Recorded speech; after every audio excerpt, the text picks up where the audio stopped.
Oh, Mr. Sousa? Yeah, Mr. Chair, I'd just like to confirm the motion that was brought forward earlier today, outlining the procedures and process by which we proceed going forward.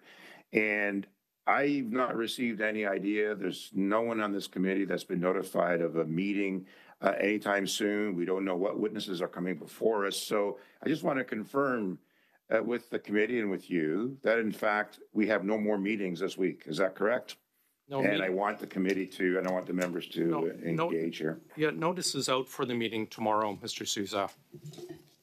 Pardon me? The meeting notice is out already for tomorrow and went out before today started. But that's not now in compliance. Is that correct? You don't have agreement here.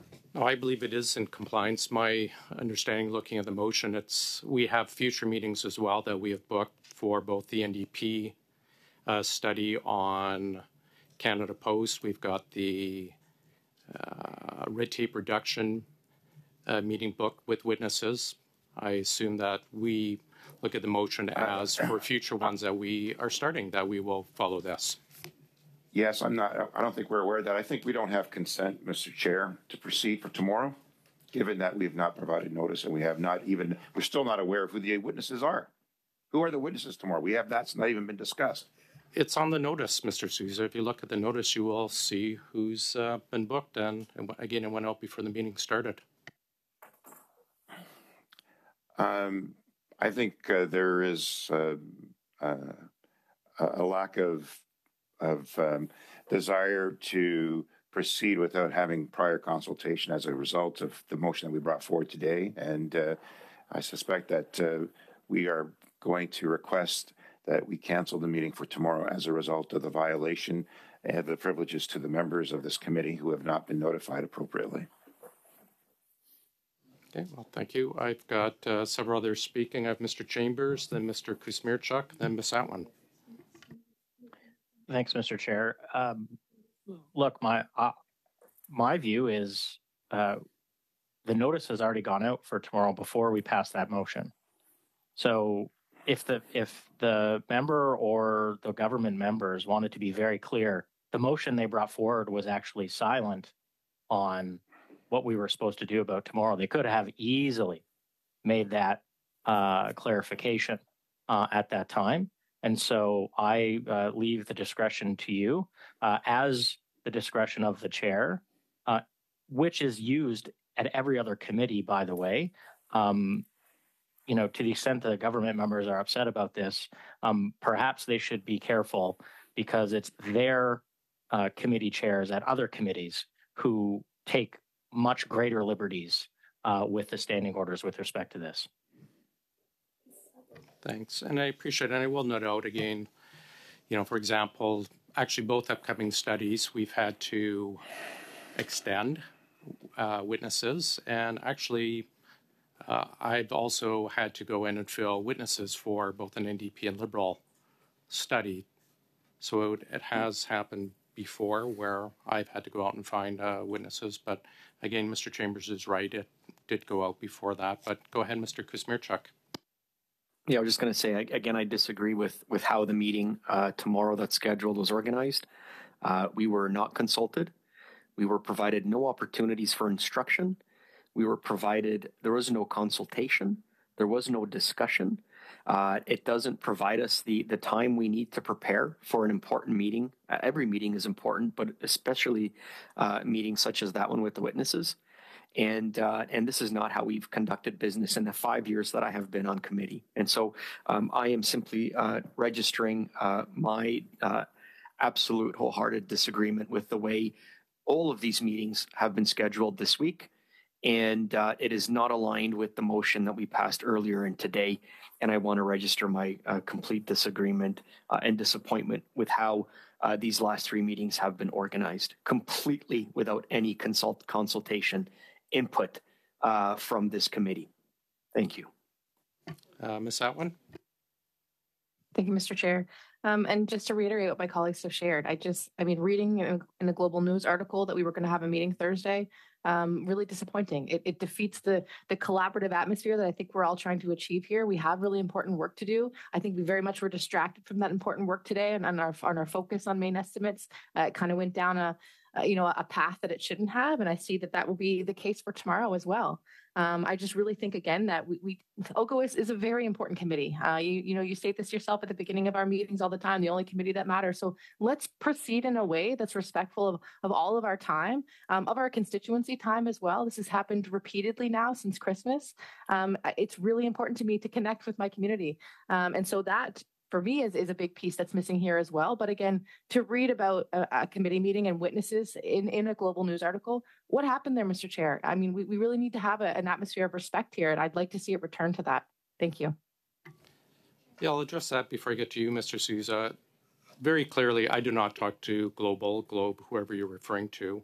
I saw on Twitter our Premier Higgs talking about it, but that's him talking about it, not the committee. So, Mr. Sousa? Yeah, Mr. Chair, given the discussions that we're having, maybe it's appropriate just to put forward a motion again, given the lack of consultations and lack of advisement to us and the violation of our privileges as members. If all agree, I'd like to put forward a motion that we cancel tomorrow's meeting. Before I get to that, it's not a violation of privileges for the chair to book, and I'm happy to actually read the exact wording for everyone from the big green book, but appreciate what you're saying, but appreciate we also stick to kind of the facts. It's not a violation of your privileges for me as chair to book a meeting. It appears everyone else seems to know about these meetings before us, including the premiers and including witnesses that are being This might come as a advised. shock to you, Mr. Sousa, but witnesses can't be called until... Again, without consultation and without discussion with this, and we have other priorities that we were looking at going forward, and you haven't made those happen. You have not. Point of order. I believe there's a motion on the floor. Yeah, I was just stating, I guess, correcting Mr. Sousa. You can argue as you wish, and that's fine. I appreciate that. I appreciate all sides to this, and I appreciate your feelings on this, but your privileges have not been violated. For example, we invited witnesses for a Liberal study because none of the Liberals had put forward witnesses.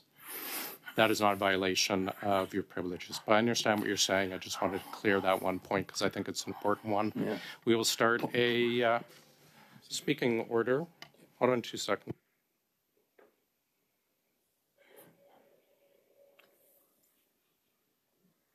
So this is on... Just a point of order there, Mr. Chair.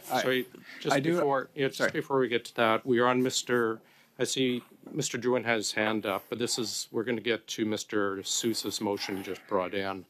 But I have a point of order first, Mr. Lawrence. Yeah, we are not currently in committee business, and this is not of the subject matter, and so I believe that this motion is out of order.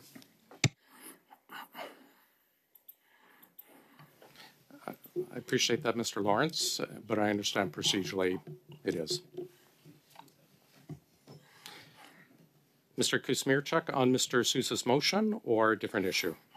Yes, on this motion. Mm-hmm. Go ahead, sir. Mr. Chair, the trust that is fundamental to the work of this committee has been broken.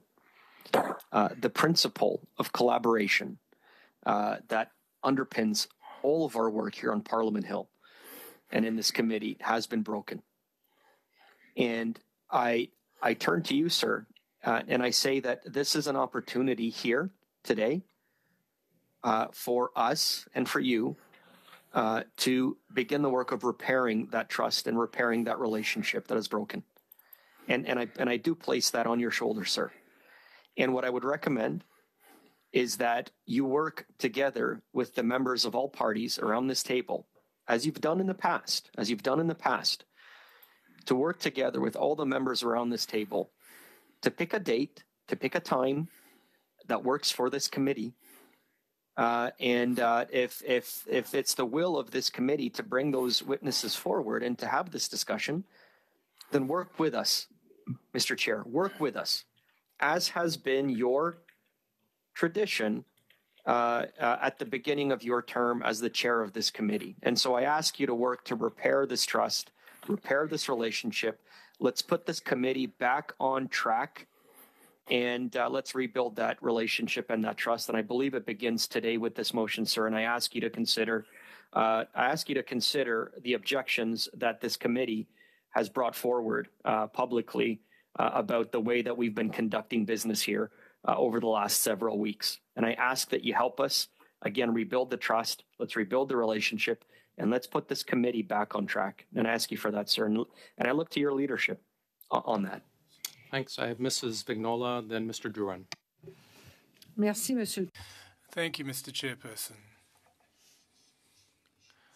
Well, I tend to agree with the motion that was moved by the Liberals, which doesn't happen that often, I might add. Now, normally I have something to say to Liberal motions, and I try to, in fact, foster a consensus.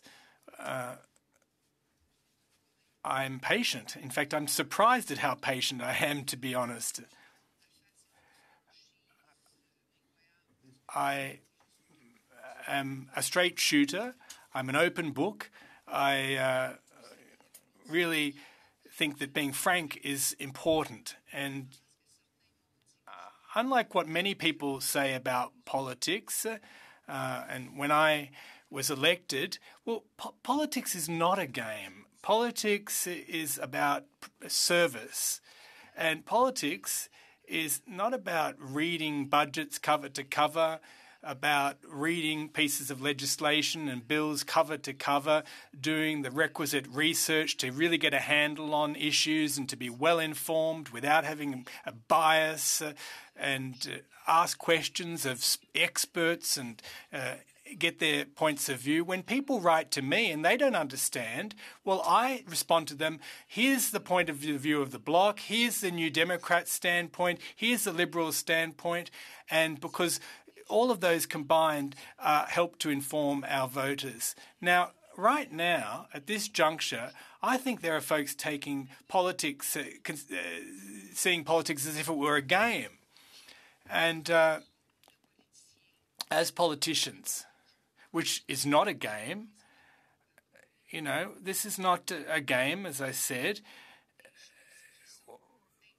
We are trying to achieve things that are important for all Canadians, all Quebecers, and of course, part and parcel of this is looking after our constituents in our ridings, and it's really tough to do this when, at the very last moment, we are called to a committee meeting.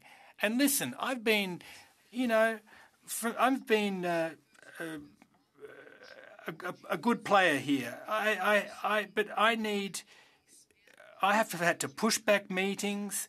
I've acted in good faith, but I've had to push back meetings, and it's not because of these witnesses appearing tomorrow. Of course, they're entitled to appear if they want to appear, but we need enough time to give them a proper welcome and to have time to research and to really get a handle on the files at question. For example, New Brunswick and how its role vis-a-vis the federal government. That is, you know, and when you get a notice of less than 24 hours, I can't turn on a dime. I can't turn on a dime. You know, there are bloody limits here, and I'm sorry, I'm using the word bloody because I don't want to use more unparliamentary language that's harsher than the word bloody. So yes, I'm going to support this motion.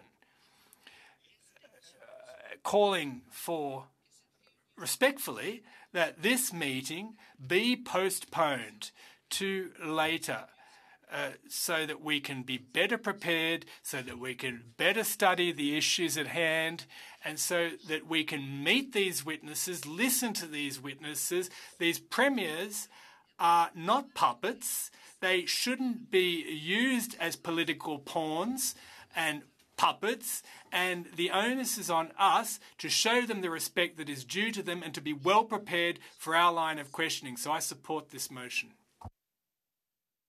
Merci beaucoup, Monsieur le Président. Et Madame... Thank you very much, Mr. Chair. And Ms. Vignola, I guess it's because I'm here that you're supporting my motion. We've worked so well together collaboratively in the past. I say that facetiously. Obviously, you can see where this is going. We will have to deal with this tomorrow, and if the motion, we wouldn't be dealing with this today, we'd have to deal with this tomorrow. The majority of the members are not in accordance with what has transpired, and I'm not going to judge anything. I have respect for you, Mr. Chair, but obviously you are at the command of the majority of the members, and I think on our side we're ready to vote.